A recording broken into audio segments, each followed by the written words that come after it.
नमस्कार साथियों, स्वागत है आपका BNK24 यूट्यूब चैनल पर। बहुत बहुत साथियों, चर्चा कर लेंगे आज बाजार की। बाजार में कौन कौन से बड़े ट्रिगर देखने के लिए मिले जो बाजार में आज 200 पॉइंट की रिकवरी आई। क्या यह रिकवरी सस्टेनेबल है? क्या यह रिकवरी रुकेगी या फिर से बिकवाली हावी होगी? क्या 25,000 को हम होल्ड कर पाएंगे? ऐसे कौन से पॉजिटिव संकेत आए जिनसे आज बाजार में रिकवरी देखने के लिए मिली? उसके पीछे का क्या संकेत है? हमारी ट्रेड वार कहाँ तक पहुंची और डोनाल्ड ट्रंप बोले तो क्या बुरा बोले? उसका क्या इम्प्लीपैक्ट पड़ने वाला है मार्केट के ऊपर? पूरी आज विस्तार से चर्चा करेंगे। उसको पहले शुरुआत कर लेते हैं FII और DII के आंकड़े से। जो तुम्हारे विदेशी संस्थागत निवेशक है, उन्होंने कल मंडे के दिन 16 से 14 करोड़ रुपए की कैश में और लगभग 3300 करोड़ रुपए की फ्यूचर में बिकवाली की। लगभग 5,000 करोड़ के आसपास की मान ली। अगर DII की बात करें, घरेलू संस्थागत निवेशक की, तो उन्होंने 1700 करोड़ रुपए की कैश में खरीदारी की और कैश इंडेक्स में मिला के 3300 करोड़ रुपए की खरीदारी सामने आई। हमारा जो सोना है, सोना थोड़ा सा बढ़ा है, 98 पे सोना आ गया है। चांदी में थोड़ी सी सुस्ती देखने के लिए मिली है। 1,14,000 से नीचे आ गया, 1,12,400 पे चांदी आ गई है। बात करें रुपये की, तो रुपया हमारा 85 रुपये 83 पैसे में बना हुआ है। और जो विक्स है, वॉलेटिलिटी इंडेक्स, वो काफ़ी हद तक गिर गए, 11.74 पे आ गए, जो कि कंट्रोलेबल है। क्रूड ऑयल फिर से 68 पे आ गया है। मतलब भारत के लिए वो काफ़ी अच्छी पॉजिटिव खबर है क्रूड ऑयल का अपने आप में स्टेबल रहना। Dollar index, basket of currency की बात करें तो 97 में बना हुआ है। कल HCL टेक के और टाटा टेक्नोलॉजी के नतीजे आए, जो कि बेहद अनुमान से ख़राब नतीजे रहे। वही कारण था देखने के लिए कि ये टाटा टेक्नोलॉजी और HCL टेक्नोलॉजी दोनों शेयर गिर के बंद हुए। पहले ही रिजल्ट सेशन ख़राब चल रहा है। जो शुरू में रिजल्ट आए उसी में इरेडा का रिजल्ट आया, जिसका NPA घट गया। NPA घट गया, क्यों घट गया? क्योंकि वो NPA बढ़ गया, कारण उनका जो जेंसोल इंजीनियरिंग को दिया हुआ लोन था वो प्रोविजनिंग में डाल दिया, इसीलिए उनका NPA बढ़ गया। वो रिजल्ट ख़राब रहा। फिर TCS का रिजल्ट आया, वो रिजल्ट ख़राब रहा। और कल HCL टेक्नोलॉजी का रिजल्ट आया, वो भी आय घट के आई, प्रॉफिट घट के आया। और तुम्हारा टाटा टेक्नोलॉजी का भी रिजल्ट घट के आया, मतलब ख़राब आया। वही देखने के लिए मिला आपको कि ये दोनों शेयरों में बहुत गिरावट देखने के लिए मिली।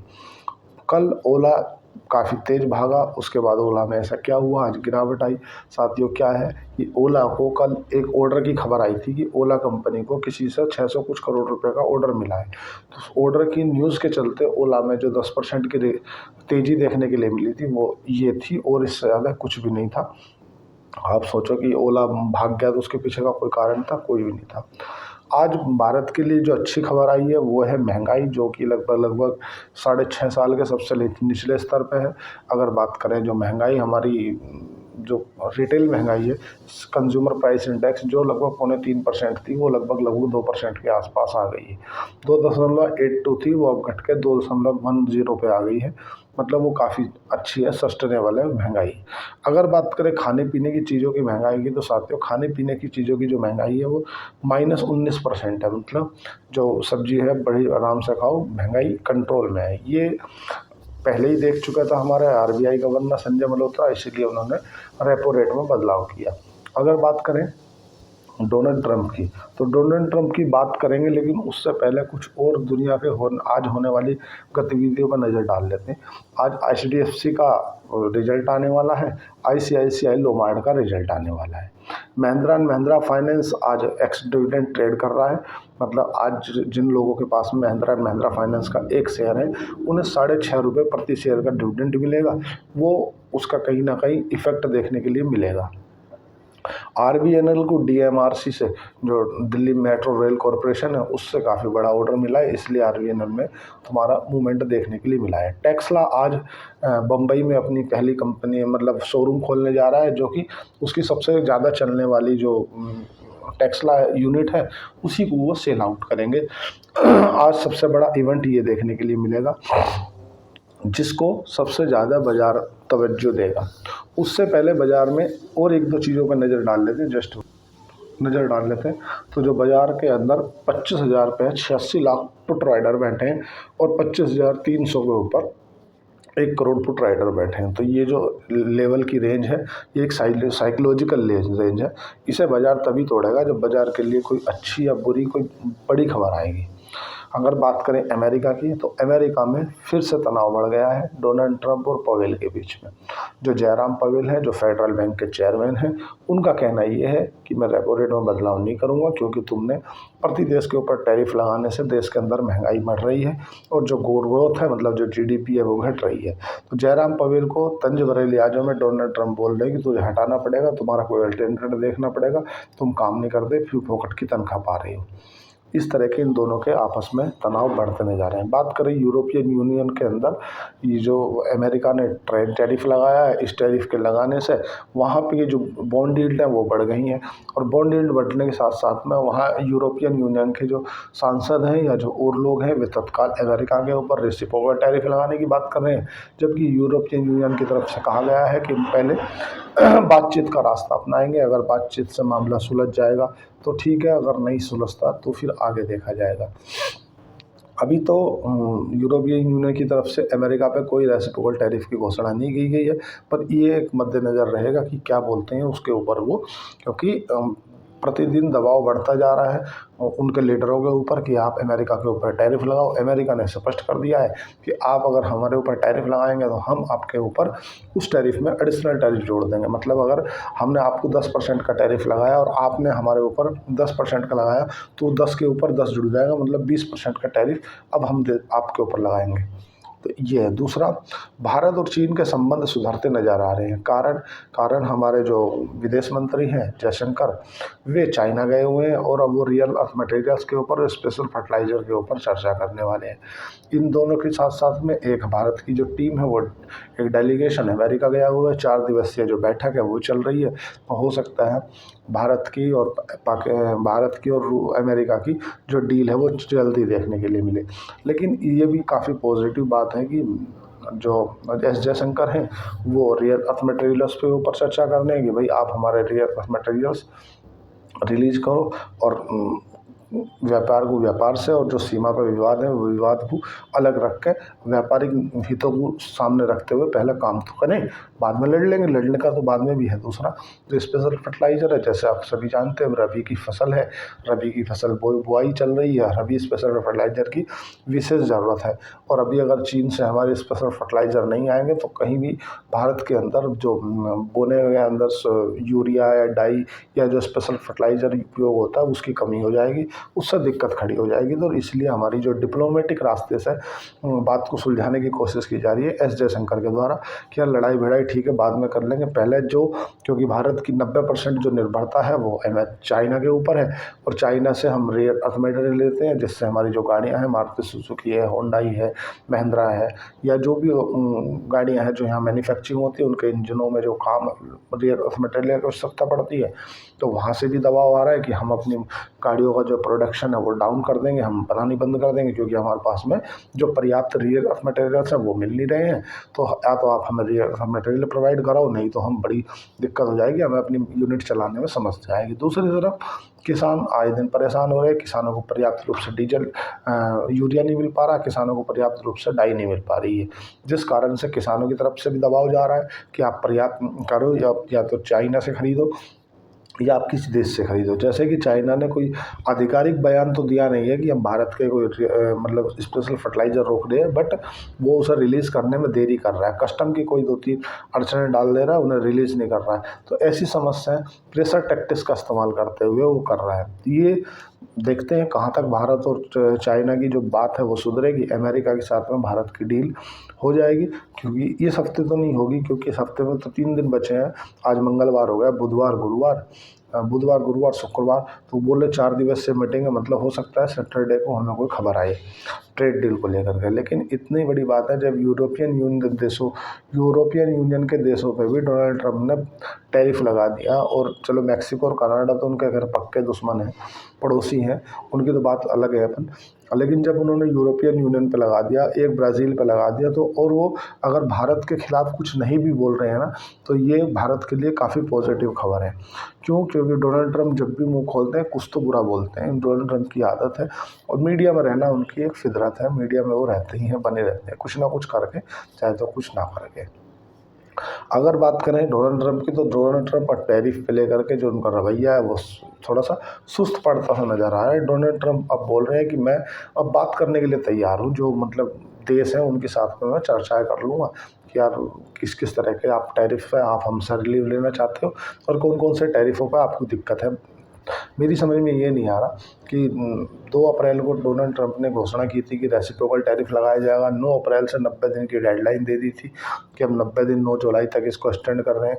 और जब इन्होंने डेडलाइन दी थी तब डोनाल्ड ट्रंप ने कहा था कि मेरे पास में 150 से ज़्यादा देश तो खड़े हुए हैं लाइन लगा के, कतार लगा के कि please Donald Trump, please request है, प्लीज़ प्लीज़ कर दो, हमारे साथ ट्रेड डील कर लो, हम रेसिप्रोकल टैरिफ नहीं दे पाएंगे। लेकिन समझ में ये नहीं आ रहा है कि 90 दिन भी बीत गए, उसके बाद में भी अलग से भी 10 दिन बीत गए और 10 दिन का टैरिफ की जो डेडलाइन थी वो भी दे दी, लेकिन उसके बाद में भी डोनाल्ड ट्रंप किसी के साथ में कोई भी ट्रेड वार्ता नहीं कर पाए, केवल बस मुंह की बकौलीबाजी में रह गए। कारण कि जो इन्होंने वियतनाम के साथ में ट्रेड डील की है, बाकी और किसी देश के साथ ऐसा नहीं है जिसको आप ये आधिकारिक रूप से ये बोल दें कि हमने ट्रेड डील कर ली है। जब तो ये बहुत बड़ी बड़ी बातें कर रहे थे कि 90 देश मेरे लाइन में खड़े हैं, प्लीज़ प्लीज़ प्लीज़ कर रहे हैं सब लोग कि हम सारे देश बोल रहे हैं कि आप हमसे डील कर लो, लेकिन मैं नहीं करना चाह रहा, तो इसलिए मैं 90 दिन का टाइम दे रहा हूँ, सब डील कर लेंगे। लेकिन एक भी डील नहीं कर पाए। अगर चाइना के साथ सोचो कि चाइना के साथ डील हुई है, तो चाइना के साथ डील नहीं हुई है। वो डील को लेकर सीज़ फायर हुआ है और इससे ज़्यादा कुछ नहीं हुआ है। भारत के लिए एक अच्छी बात यह है कि भारत के लिए उन्होंने कुछ बुरा नहीं बोला, मतलब भारत के प्रति उन्होंने जो भी कुछ बोला कि यार ठीक है हम डील कर रहे हैं, पॉजिटिव है, हम विन विन सिचुएशन वाले डील करेंगे। बट ऐसा कुछ नहीं बोला कि हम तो भारत की 25% का टैरिफ लगा देंगे, 35% का टैरिफ लगा देंगे। लेकिन बीच बीच में फार्मास्यूटिकल के ऊपर टैरिफ लगाना, कॉपर पर टैरिफ लगाना, ऐसे बयान वो देते रहेंगे। बयानों माना उनकी फितरत है। वो हमेशा अगर देखते हैं कि 2-3 दिन बीत गए बिना किसी की सुर्खियों में आए, जब से डोनाल्ड ट्रंप सरकार में आए हैं तब से, अगर वो न्यूज़ के फ्रंट पेज का हिस्सा ना रहे, ऐसा तो हो नहीं सकता, चाहे वो किसी भी रूप से रहें, वैसा रहना उनकी आदत में है। बात करें डोनाल्ड ट्रंप की, डोनाल्ड ट्रंप ने अपने जो मित्र देश है उन सभी देशों से एक सहयोग देते हुए मांगा है कि भाई अगर ताइवान के साथ में चाइना युद्ध करता है और उसमें अमेरिका को डायरेक्ट कूदना पड़ता है, तो कौन कौन से जो देश हैं जो कि अमेरिका का सपोर्ट करेंगे। ये अभी क्वाड्स की मीटिंग होने वाली है अभी नए मतलब अगले वर्ष में। तो क्वाड्स का जो मेंबर है वो भारत भी है, भारत, ऑस्ट्रेलिया, जापान और अमेरिका क्वाड्स मेंबर है। तो अमेरिका चाहता है कि अगर चाइना के साथ में युद्ध होता है अमेरिका का, तो कौन कौन से जो देश हैं जो अपना एयर बेसिस देंगे और कौन कौन से देशों से अमेरिका को मदद मिल सकती है। जैसे कि आप जानते हैं पीपल रिपब्लिक ऑफ चाइना, वे आए दिन ताइवान का जो नेवल ब्लॉकेज कर देते हैं, आए दिन वहाँ पे प्रेशर टैक्टिक्स दिखाते हुए उनके मतलब ताइवान के ऊपर हवाई जहाज घुमा कर ले जाते। अगर बात करें इंडिया की, तो इंडिया का जो स्टैंड है वो अपना सिंगल है, वो वन चाइना पॉलिसी मानता है। ताइवान के लिए अलग से उनके कल्चर डिप्लोमेटिक के नाम से एक ऑफिस ज़रूर खोल रखा है भारत में, दिल्ली में, बट ताइवान को हम चाइना का हिस्सा ही मानते हैं, हम वन चाइना पॉलिसी को फॉलो करते हैं। बट अगर भारत के स्टैंड की बात करें कि जब तक चाइना के साथ भारत का कोई कन्फ्लिक्ट नहीं बढ़ जाता, जब तक भारत के तनाव एक दूसरे से 19-20 नहीं हो जाते, तब तक भारत शायद न्यूट्रल ही इसमें अपना प्लेस अपनाएगा। और अगर बात करें ऑस्ट्रेलिया की, तो ऑस्ट्रेलिया को 5000 नॉटिकल मील्स जा करके चाइना को सपोर्ट करना कोई बहुत ज़्यादा जल्दबाजी का सौदा हो जाएगा, इसलिए उसने अपने आप को पीछे हटा लिया है कि देखेंगे। और जापान शायद सामने आया कि लड़े, ऐसा कुछ हो नहीं सकता। विश्व युद्ध की स्थिति इसलिए बन सकती है क्योंकि देखो इस तरफ नाटो के जो देश हैं उनकी साथ साथ में अमेरिका सभी देशों से अपना सहयोग जुटा रहा है कि भाई अगर हम ताइवान को बचाने के लिए सामने आते हैं और अमेरिका युद्ध में कूद पड़ता है, तो उस स्थिति में कौन कौन से देश हैं जो अपना जो एयर स्पेस इस्तेमाल करने देंगे, अपना नेवल बेस इस्तेमाल करने देंगे। तो उन देशों को एक्चुअल में अमेरिका जानना चाहता है, उसी के हिसाब से अपने युद्ध को लेकर तैयारी करना चाहता है। क्योंकि ऐसा जो नाटो के चीफ है उनकी तरफ से भी एक बार बयान दिया जा चुका था कि हो सकता है इस बार ताइवान के ऊपर चाइना कब्जा कर ले, और अगर ताइवान के ऊपर चाइना कब्जा कर लेता है तो अमेरिका की बहुत बड़ी हार रहेगी। अमेरिका उस सैन्य सुरक्षा के लिए भी प्रतिबद्ध है, ताइवान को अच्छे अच्छे उपकरण भी देता है और ताइवान से जो सेमीकंडक्टर चिप है वो बुलाता है। जैसे कि आज सभी जानते हैं कि सेमीकंडक्टर चिप का ही दौर है आज के दौर में, जिसके पास सेमीकंडक्टर चिप है वही आज सबसे ज़्यादा उन्नत है। एक समय था जब आपके पास धनुष बाण थे, किसी के पास में बंदूक थी तो बंदूक वाला जीत गया, फिर वो आपके पास बंदूक थी, किसी के पास तोप थी तो तोप वाला जीत गया। अब जैसे जैसे दुनिया टेक्नोलॉजी की ओर जा रही है, फिर अमेरिका ने परमाणु बम बनाया, हिरोशिमा नागासाकी पे डाल दिया तो अमेरिका सबसे पावरफुल बन गया। इसी तरह से दुनिया दो धड़ों में बढ़ती नजर आ रही है। डोनाल्ड ट्रंप की बात करें तो डोनाल्ड ट्रंप ने कल झंझलाहट बड़े लिहाजे में कहा ही था, उन अमेरिका के अंदर जो एंजाइटी है वो लगी दिख रही है कि चाइना ताइवान के ऊपर हमला कर सकता है, तो और हम चाहते हैं कि हमें ये पता रहे कि कौन कौन सा देश हमारा मित्र है और कौन कौन सा देश हमें युद्ध में सहयोग नहीं करेगा। भारत का प्लेस न्यूट्रल है, भारत शायद उसमें सहयोग उनका ना करे, क्योंकि अमेरिका की जो झंझलाहट है वो नज़र आ रही है। डोनाल्ड ट्रंप बोले कुछ तो बुरा बोले, डोनाल्ड ट्रंप अगर मुंह खोले, डोनाल्ड ट्रंप मुंह खोले तो कुछ तो बुरा बोले। कारण कल उन्होंने फिर झुंझलाहट बड़े एंजाइटी भरे और परेशानी भरे शब्दों में कह दिया है कि अगर रूस यूक्रेन का समझौता नहीं होता है, इन दोनों की आपसी समझौता नहीं होता है आने वाले 50 दिनों के अंदर अंदर, तो इसके गंभीर परिणाम रूस को भुगतने होंगे और रूस के ऊपर अमेरिका सेकेंडरी सैंक्शन लगाने जाएगा, जिसका सबसे ज़्यादा अगर खामियाजा किसी को देखने के लिए मिलेगा तो मिलेगा भारत को, क्योंकि भारत में 50% से ज़्यादा जो तेल है वो हम रूस से खरीदते हैं। इसलिए सेकेंडरी सैंक्शन का जो सबसे ज़्यादा अगर इफेक्ट पड़ेगा तो भारत पर पड़ेगा। और इसी के साथ साथ में ये भी बोला है कि अमेरिका यूक्रेन को मिसाइल देगा और समझौते इनमें जो रूस के साथ में समझौता हो जाता है तो कोई दिक्कत नहीं, समझौता नहीं होता है तो नाटो के जो देश हैं वो उसको लंबी दूरी की मिसाइल देंगे, किसको, यूक्रेन को, और उसका जो मतलब बिल भुगतेगा वो भुगतेगा नाटो। और जो यूरोपियन देश हैं उसमें तुम्हारा जर्मनी है और यूरोपियन देश है वो भी नाटो को सहयोग करेंगे, ऐसा खुल कर डोनाल्ड ट्रंप ने बोल दिया है। तो डोनाल्ड ट्रंप का कहना ये है कि या तो आप इस 50 दिनों के अंदर अंदर सितंबर तक की डेडलाइन दी है, या तो आप 50 दिनों के अंदर समझौता कर लो युद्ध में। अगर आप समझौता नहीं करते हो तो फिर जो है नाटो की तरफ से उनको रक्षा हथियार दिए जाएंगे, उसका जो खर्चा है वो नाटो भुगतेगा और नाटो फिर नए हथियार जो है वो अमेरिका से लेगा। ये भी साथ में बोला, व्यापारी आदमी है ना, देखो एक पद से दो काज कर दिए उनने क्या बोला कि देखो ये पुराने हथियार पड़े हैं, ये हम यूक्रेन को दे देंगे, यूक्रेन इन्हें मिसाइलों में फोड़ देगा, किसको, रूस के ऊपर, और जो नाटो के जो हथियार जाएंगे उन हथियारों को नाटो अमेरिका से परचेस करेगा, समझ रहे हो। और ये भी स्पष्ट कर दिया कि ये जो यूक्रेन को हथियार दिए जाएंगे, इन हथियारों का जो बिल भुगतेगा वो नाटो भुगतेगा, ना कि अमेरिका भुगतेगा। कभी तुम बिल का खर्चा अमेरिका में फाड़ दो तो अमेरिका इसका भुगतान नहीं करेगा। हाँ, अमेरिका सुरक्षा में उनका सहयोग करेगा, लंबी दूरी की मिसाइलें देगा, ये सब देगा। और इसी के साथ साथ में अगर बात करें रूस की तरफ, क्या रूस अकेला नज़र आ रहा है? साथियों, रूस अकेला बिल्कुल नज़र नहीं आ रहा। रूस की तरफ से किम जोंग उन ने रक्षा सहयोग पर समझौता कर लिया है। उन्होंने बोला कि हम बिना किसी शर्त के साथ में रूस के साथ है, मतलब आप तो बताओ किसको कहाँ फोड़ना है, अपने पास परमाणु बम भी है। मैं उत्तर कोरिया किम जोंग उन की बात कर रहा हूँ, जो कि सबसे आज के संघ की तानाशाह के रूप में जाने जाते हैं। अब तानाशाह किस लेवल के हैं वो खुद ही जाने। बाकी जो है उनने रूस के साथ समझौता कर लिया। ऐसा यूक्रेन की तरफ से कई बार अंदेशे भी जताई गई है कि जो उत्तर कोरिया की सेना है वो रूस की तरफ से लड़ रही है। रूस ने अब समझौता कर लिया है कि अगर रूस के साथ में युद्ध होता है तो किम जोंग उन जो है वो रूस की तरफ से बिना किसी शर्त के साथ लड़ने आएगा। इस तरफ चाइना रूस का समर्थन है ही। अब बात करें अगर इसको वर्ल्ड वार 3 की ओर ले जाया जाए, अगर वर्ल्ड वार 3 होता है ना साथियों, तो वर्ल्ड वार 3 होने में कोई बहुत बड़ी गुंजाइश मुझे नज़र नहीं आ रही है। कारण है कन्फ्लिक्ट पहले से ही ऐसे बनते थे नज़र आ रहे हैं। अगर बात करें नाटो चीफ की, तो नाटो चीफ ने चाइना को धमकाते हुए लिहाजे में कहा था कि आप ताइवान पर कब्जा करोगे तो हम नाटो से हमला कर देंगे आपके ऊपर, मतलब नाटो उसकी सुरक्षा करेगा। पहला कन्फ्लिक्ट। दूसरा, रूस के साथ में यूक्रेन का कन्फ्लिक्ट चल रहा है और रूस के समर्थन में जो किम जोंग उत्तर कोरिया है वो आ चुका है। तो जो 3 पावरफुल देश हैं जिनके पास परमाणु बम संपन्न है, एक तो चाइना है, एक रूस है और एक किम जोंग उन है। तीनों के तीनों एक तरफ खड़े हैं, दूसरी तरफ नाटो के देश और अमेरिका खड़े हैं।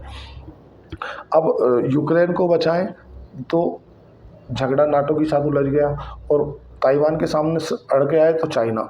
अब एक तरफ तो क्योंकि देखो, जब आप देखा होगा कि तुम्हारा दुश्मन मेरा दुश्मन, मतलब अपन दोनों का भाई, ऐसा समझ लो। तो चाइना का दुश्मन कौन है ताइवान वाले मामले पे? अमेरिका और नाटो देश। रूस के दुश्मन कौन है? अमेरिका और नाटो देश। और किम जोंग उनका दुश्मन कौन है? रूस और नाटो देश। तो मतलब इन तीनों का दुश्मन एक है, मतलब ये तीनों एक हैं। समझ रहे हो आप? भारत का क्या प्लेस है? भारत तो न्यूट्रल प्लेस अपनाएगा। भारत तो वहाँ पे भी शांति की बात करता था रूस और यूक्रेन वाले मुद्दे पे, और चाइना और ताइवान वाले मुद्दे पे चाइना वन चाइना पॉलिसी को अपनाता है। लेकिन एक तरफ ऐसे जो परिस्थितियां हैं वो बनती नज़र आ रही हैं कि नया जो वर्ल्ड लीडर है वो निकल के आ रहे हैं, मतलब चाइना नया वर्ल्ड लीडर बन के आ रहा है। चाइना वर्ल्ड लीडर बन के आ रहा है, उसके पीछे रूस खड़ा है। रूस एनर्जी और तेल वगैरह से काफ़ी संपन्न देश है। उसी के साथ साथ में अगर सैंक्शन लगाते हैं, सेकेंडरी सैंक्शन, उस सेकेंडरी सैंक्शन से सबसे ज़्यादा जो प्रभावित होंगे वे चाइना और भारत होंगे। और ये दोनों देश प्रभावित होंगे तो कहीं ना कहीं अमेरिका की जो नाराज़गी है वो भारत से भी बढ़ जाएगी। और भारत इसीलिए कभी कुछ बोल नहीं रहा है। अमेरिका से की तरफ से भारत को बोला जरूर जा रहा होगा, लेकिन भारत न्यूट्रल प्लेस अपना रहा है। भारत किसी धड़े में नहीं है ना तो।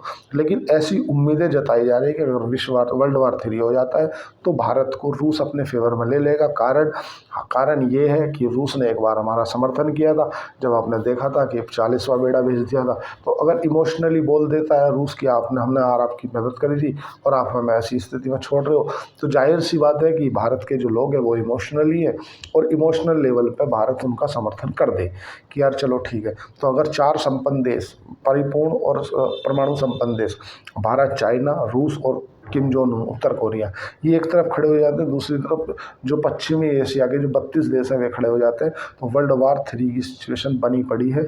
अब देखने योग्य रहेगी कहाँ बात कर ले आज की बाजार की रिकवरी को लेकर के। आज की बाजार की रिकवरी सस्टेनेबल है क्या नहीं? देखो क्या है कि बाजार ओवरसोल्ड जोन में चला गया था। जो पीसीआर है, मतलब जो पुट कॉल रेशियो है, वो काफ़ी नीचे था, तो इसीलिए बाजार में आज आपको शॉर्ट कवरिंग देखने के लिए मिली है। बाजार की जब तक अमेरिका के साथ कोई डील नहीं हो जाती तब तक बाजार में आप अच्छे कोई संकेत ना मानो कि बाजार अच्छा झमाझम वाले स्टाइल में, ऐसा कुछ नहीं है। बाजार में केवल ये शॉर्ट कवरिंग है। अगर अमेरिका से हमारी अच्छी डील हो जाती है, उसके बारे में कोई अच्छी खबर आ जाती है तो बाजार यहीं से ऊपर चल देगा, और अगर कोई ख़राब खबर आ जाती है तो बाजार यहीं से नीचे की ओर भी चलना चालू कर देगा। समय काफ़ी कोशिश रहने का है। अगर आप स्टॉक मार्केट में निवेश करते हैं तो एफएनओ ना करें, इंट्राडे ना करें। लॉन्ग समय में ही पैसा बनाया है। आज तक इतिहास गवाह रहा है कि किसी ने भी शॉर्ट टाइम में पैसा नहीं कमाया। पैसा कमाया है लॉन्ग समय में। अच्छे फंडामेंटली बिजनेस मॉडल लेके बैठे रहो चुपचाप, और अब लंबे समय में अपने से पैसा बन जाएगा। मैंने हिस्ट्री में ऐसा कोई नहीं देखा जिसने कोल पुट से पैसा कमाया। कोल पुट से जेन स्ट्रीट जैसी कंपनियां पैसा कमाती है, जिनके पास में एल्गोरिदम से काम होता है, मशीन लर्निंग एआई से काम होता है। हमारे यहाँ वुमन नेचर चलता है, मशीन में कोई नेचर नहीं चलता। मशीन को 31 पे खरीदना, 30 पे बेचना, फिर 31 का फिर खरीदना 30, ऐसा वो शॉर्ट करके पैसा कमाते हैं। सेम इसका उल्टा कर लो, 30 पे खरीदा 31 पे बेचा, फिर 30 पे आया खरीदा 31 पे बेचा। वो इसी तरह से उसको एल्गोरिदम बोलते हैं। एल्गोरिदम से काम करके पैसा कमाते हैं।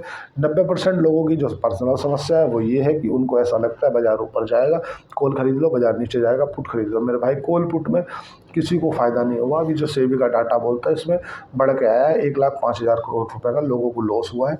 तो इसलिए ये रिकवरी इतनी ज़्यादा, इस पर विश्वास ना करें, घबराए नहीं, पैनिक नहीं करें, अंडर कंट्रोल में अपनी सिचुएशन रखें। अगर आप एफएनओ करते हैं तो मैं तो एफएनओ और इंटरडे करने की सलाह नहीं देता। लॉन्ग टाइम में ही पैसा बनेगा। आप अच्छे कंपनी, अच्छा business model, fundamentally business model रख के चुपचाप बैठे रहो। समय आएगा, पैसा बनेगा, कोई डाउट नहीं है। लेकिन अगर बिजनेस मॉडल अच्छा नहीं है, फंडामेंटली कंपनी मजबूत नहीं है, कमज़ोर कंपनी है, पता नहीं है क्या कर रही है, मैनेजमेंट गड़बड़ चल रहा है, जेन स्ट्रीट वाला मैनेजमेंट आ रहा है, उसको मोनिपुलेट कर दे रहे हैं, या जैसा जेंसोल इंजीनियरिंग के साथ हुआ, प्रमोटर ने यहाँ से पैसा उठाया शेयर मार्केट से, वहाँ जाकर गुड़गांव में फ्लैट खरीद लिए।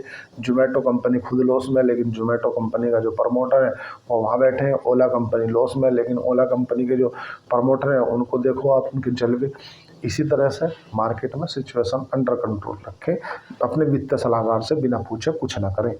बिना वित्तीय सलाहकार से पूछे करोगे तो नुकसान खाओगे। जो शेयर मार्केट है दुधारी तलवार है, निपटा देगी।